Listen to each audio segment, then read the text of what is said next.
दोस्तों नमस्कार, बिहनिया संजय से मैं कौशल तिवारी।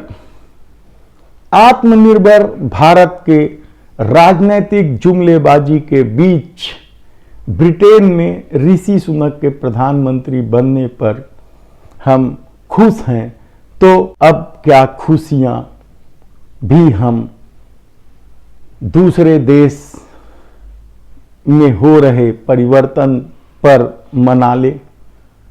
यह हंगर इंडेक्स में नीचे से नीचे चले जाते भारत की स्थिति है। इससे इतर ब्रिटेन ने साबित कर दिया है कि वहां लोकतंत्र कितना मजबूत है।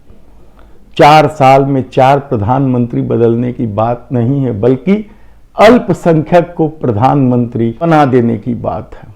लेकिन इस देश में क्या हो रहा है? चुनाव जीतने के लिए बहुसंख्यक वोट चाहिए और बहुसंख्यक वोट हिंदुओं का है। इसलिए सबसे बड़ा हिंदू कौन और स्वयं को हिंदू रक्षक बनाने के फेर में या बताए जाने के फेर में हम क्या कुछ दोहराते जा रहे हैं। इतिहास की उन गलतियों से सबक भी नहीं लेना चाहते हैं। अब तक 2 ही पार्टी इस देश में स्वयं को हिंदू रक्षक के रूप में स्थापित कर रही थी, भारतीय जनता पार्टी और शिवसेना। अब एक तीसरी पार्टी भी सामने आ गई है, वह पार्टी है आम आदमी पार्टी अरविंद केजरीवाल की। उन्होंने गुजरात चुनाव को लेकर एक बड़ा दांव खेला है और कहा है कि नोटों पर लक्ष्मी माता और गणेश जी की तस्वीर भी लगाई जानी चाहिए। उन्होंने यह मांग केंद्र सरकार से कर दी है और केंद्र में मोदी सत्ता बैठी है, जिनकी सरकार गुजरात में पिछले 27 सालों से काम कर रही है। आरएसएस के लिए यह हिंदुत्व की प्रयोगशाला है पूरा समूचा गुजरात, और वहां हिंदुत्व को लेकर जितनी ड्रामेबाजी हुई है वह किसी से नहीं छिपा है। तब अरविंद केजरीवाल का सबसे बड़ा हिंदू कार्ड खेलने की कोशिश कितनी सफल होगी यह कहना मुश्किल है। लेकिन क्या अब चुनाव के लिए हिंदुत्व ही सबसे बड़ा सहारा हो गया है? यह पहला सवाल है। हमने पहले ही कहा है कि देश को बांटकर धर्म के आधार पर, जाति के आधार पर, संप्रदाय के आधार पर, भाषा के आधार पर, क्षेत्रीयता के आधार पर बांटकर राजनीति करना बेहद आसान काम है। और इन दिनों सत्ता पाने के लिए राजनीतिक दल इसी तरह का खेल खेल रहे हैं। भारत को एक सूत्र में पिरोकर राष्ट्रीय दल कौन है, यह सबसे बड़ा सवाल है। ऐसे में क्या कहा जाए, हम किस दिशा में बढ़ रहे हैं? हम ब्रिटेन में ऋषि सुनक को लेकर तो हम खुशियां मनाते हैं, लेकिन इस देश में लोकतंत्र को कितना कमजोर किया जा रहा है जाति, धर्म, सांप्रदायिकता और क्षेत्रीयता के आधार पर, यह देखने वाली बात है। और सबसे बड़ी बात तो यह है कि हम यह समझ ही नहीं पा रहे हैं कि सत्ता जितनी चकाचौंध होगी, जितनी चमकदार होगी, उसके तले अंधेरे उतने ही गहराते जाएंगे और अंधेरों में अपराध के अवसर ज्यादा बढ़ जाते हैं। क्या कुछ इस देश में यही नहीं हो रहा है? हिंदुत्व को लेकर जिस तरीके से भाजपा आगे बढ़ रही है, उसके तले किस तरीके से देश की आर्थिक बदहाली पहुंच गई है। अपराधियों, बलात्कारियों, दरिंदों के साथ खड़े होने की एक नई संस्कृति ने जन्म ले लिया है और हम सोच रहे हैं कि हमारा लोकतंत्र मजबूत होता जा रहा है। यह सत्ता के चकाचौंध का नतीजा है। लेकिन इतनी सी बात उन लोगों को नहीं समझ आएगी जो हिंदुत्व का पट्टा पहन चुके हैं। ऐसे में सवाल ये है कि आने वाले दिनों में क्या भारत में संकट और गहराएगा, महंगाई और बढ़ेगी, डॉलर के मुकाबले रुपया और गिर जाएगा। ये कितने ही सवाल हैं जिसकी अनदेखी कर राजनीतिक दल हिंदुत्व के आश्रय सत्ता हासिल करने की कोशिश में लगे हैं और इस कोशिश में अपराधियों के साथ भी गलबैयां कर रहे हैं। आप हमारे शीर्षक देखकर चौंकिए नहीं, क्योंकि इसमें चौंकने की कोई बात नहीं है। यही कुछ इस देश में हो रहा है। क्या हुआ? बिल्किस बानो के अपराधियों को समय पहले रिहाई इसलिए कर दी गई क्योंकि वे दरिंदे एक मुस्लिम लड़की के साथ बलात्कार किए थे। कठुआ के बलात्कारियों का इसलिए विजय जुलूस निकाला गया क्योंकि वे मुस्लिम बच्ची से बलात्कार किए थे। लेकिन यदि अपराधियों के पास भीड़ हो तो भी सत्ता और उससे जुड़े लोग आशीर्वाद लेने चले जाते हैं। आस्था की बात कहकर दरकिनार किया जाता है सच को।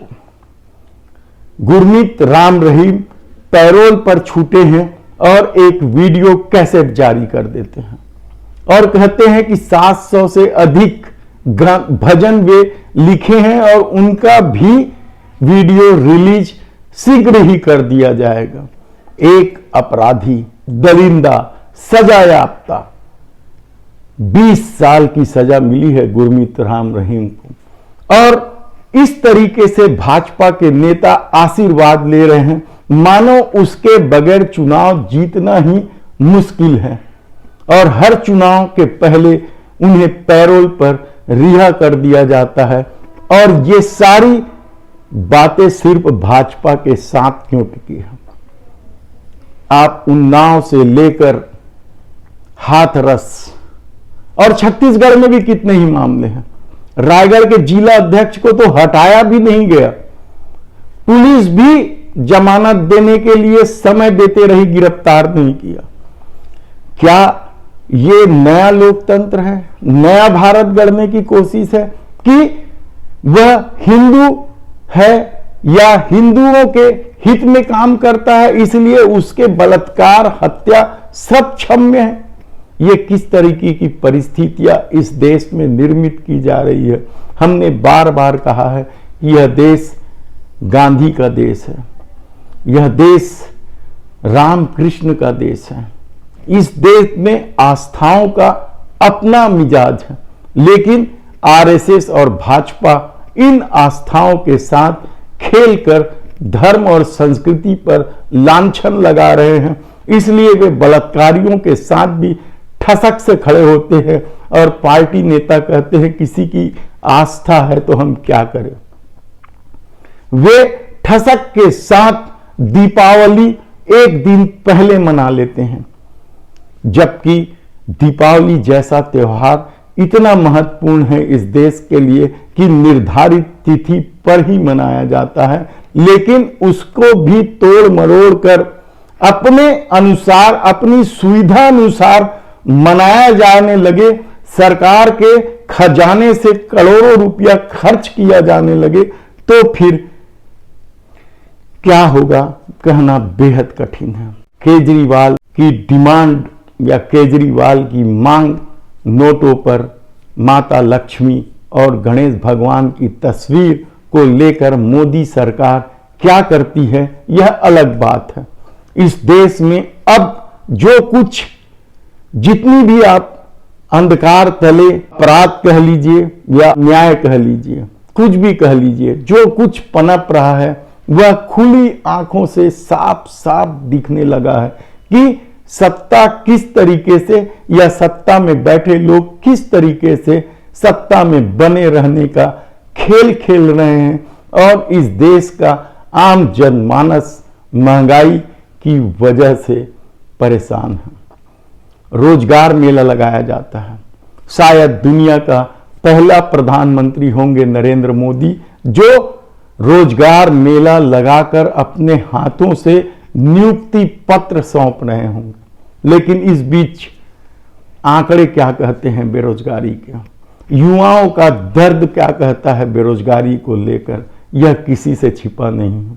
आप एक तरफ सार्वजनिक क्षेत्र की कंपनियों को निजीकरण करके रेलवे सहित विभिन्न सरकारी संस्थानों को उपक्रमों में निजीकरण को बढ़ावा देकर नौकरी खत्म कर रहे हैं और 2 करोड़ लोगों को हर साल नौकरी देने का जुमलेबाजी करते हैं और 75,000 लोगों को नियुक्ति पत्र देने के लिए इवेंट करते हैं, तब सवाल ये है कि आने वाले दिनों में अंधेरा क्या और गहराएगा।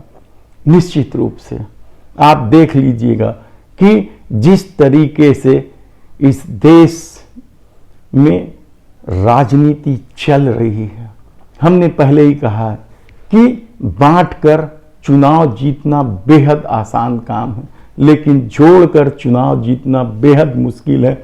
ऐसे में कांग्रेस जब भारत जोड़ो पद यात्रा निकाल रही है, गांधी परिवार से इतर एक दलित मजदूर को पार्टी का कमान सौंप रही है, तब क्या कुछ परिवर्तन होगा यह तो आने वाला समय बताएगा। लेकिन एक बात तो तय है कि यदि सत्ता इसी तरीके से चलती रही तो देश की वर्तमान हालत और बदतर होगी। धन्यवाद।